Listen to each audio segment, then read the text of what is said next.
اور زیادہ دور مت جائیں. ایک چیز اور, جس طرح اس طرح جنید والا واقعہ ہوا, وہ وزیر اعظم صاحب نے, وہ تو بچہ ہے, اس کا سیاست سے دور دور تک کوئی تعلق ہی نہیں ہے, اس کے بارے میں وزیر اعظم صاحب نے خود کیا کہا؟ یہ تو بھی حالیہ بات ہے, زیادہ دور جانے کی بات ہی نہیں. نہیں دیکھیں, نہیں, کیونکہ بینیفیشریز ہوتے ہیں سارے کرپشن اور کرپٹ نظام کے, جو بچے ہوتے ہیں وہ ریلیٹیوس کے زمرے میں آتے ہیں. میں جنید صفدر کی بات پہ نہیں جانا چاہتی, میں صرف اتنا اس بات کو ہم سمیٹنے کی اگر کوشش کریں کہ اکراس دا پولیٹیکل پارٹی کسی کی اہلیہ ہو, بہن ہو, سیاستدان خاتون ہو, ماں ہو, بہن ہو, بیٹی ہو, سب قابل احترام ہیں. دیکھیے سب سیاسی پارٹیز کی کر کے آپس میں اس پہ رضامندی ہونی چاہیے. سوشل میڈیا پہ ٹرینڈز لانے بند کر. دیکھیں بات یہ ہے ندیم صاحب کہ کس کی کیا سیاسی تاریخ ہے, عوام جانتے ہیں.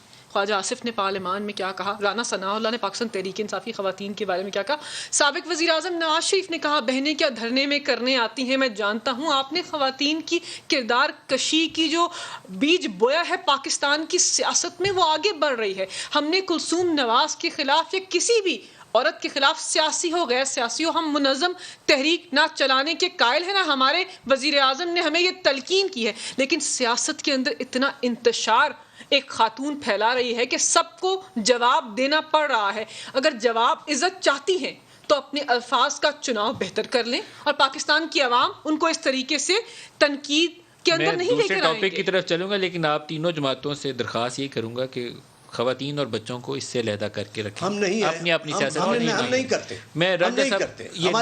ہماری قیادت کی منع ہے, ہم نہیں کر سکتے, نہیں کرنا نہیں چاہیے, کبھی نہیں کریں گے. آج ایک کو ٹارگٹ ہماری قائد محترمہ تھی بے نظیر, وہ خاتون تھی, اور ہم کبھی نہیں کر سکتے. نیا نیب لا کیا بنے گا؟ کیسز تو ان کے بھی لگے ہوئے ہیں, اب نیا نیب آرڈیننس بھی چیلنج بھی ہو گیا.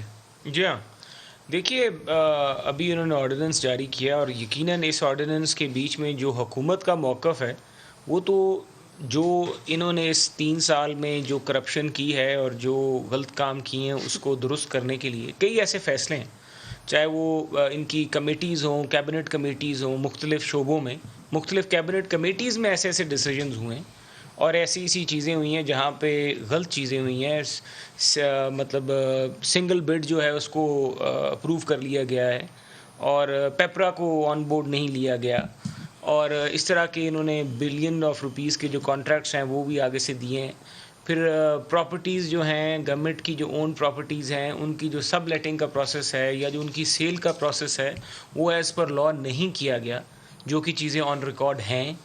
اس طرح باقی کئی ایسے ایشوز ہیں جس میں اپروولز ہیں ان کی طرف سے. جو نیا نیب آرڈیننس ہے, آپ کے خیال میں سارے کاموں کو تحفظ دیکھیں, وہ اپنا سارا جو کچھ انہوں نے کرپشن جو غلط کیا ہے اس کو سیدھا کرنے کے لیے یہ نیب آرڈیننس لے کر آئے ہیں.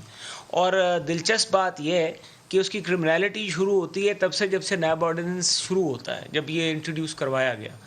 اب کرمنالٹی کے اوپر دیکھیں, اگر آپ اس بحث میں جائیں, لیکن گورنمنٹ کا موقف یہ ہے کہ نہیں, اور وہ ہماری بات درست ثابت کر رہا ہے. تو نہیں نا, ہاں, گورنمنٹ کا موقف ہماری بات درست ثابت کر رہا ہے. اس پہ خیر ڈیبیٹ ہے کہ اس کی کرمنالٹی کب سے سٹارٹ ہوگی, لیکن گورنمنٹ کے آرڈیننس میں بھی اور گورنمنٹ کی وہ جو آرگیومنٹ جو نیب نے لیا ہے وہ یہی ہے کہ یہ تو صرف اس گورنمنٹ کے جو اندر ایکشنز ہوئے ہیں, مطلب وہ صاف ثابت ہو گیا کہ چور کی داڑھی میں تنکا, کہ جو کچھ اس گورنمنٹ میں ہوا ہے اس پہ یہ نیب آرڈیننس اپلائی کرے گا. اسے پاسٹ میں جو کچھ چیزیں ہوئی ہیں, احسن اقبال کے اوپر سپورٹ اسٹیڈیم ڈال دیا گیا, LNG میں شاہد خاقان عباسی صاحب کو اریسٹ کر لیا گیا, خواجہ آصف صاحب پہ چیزیں کر دی گئیں, رانا ثناء اللہ صاحب کی انکوائری شروع ہے, تو ان کی حکومت کو تحفظ ہو گیا. یہ سارا انہوں نے اپنی گورنمنٹ کا اپنا سارا کام صاف کیا ہے.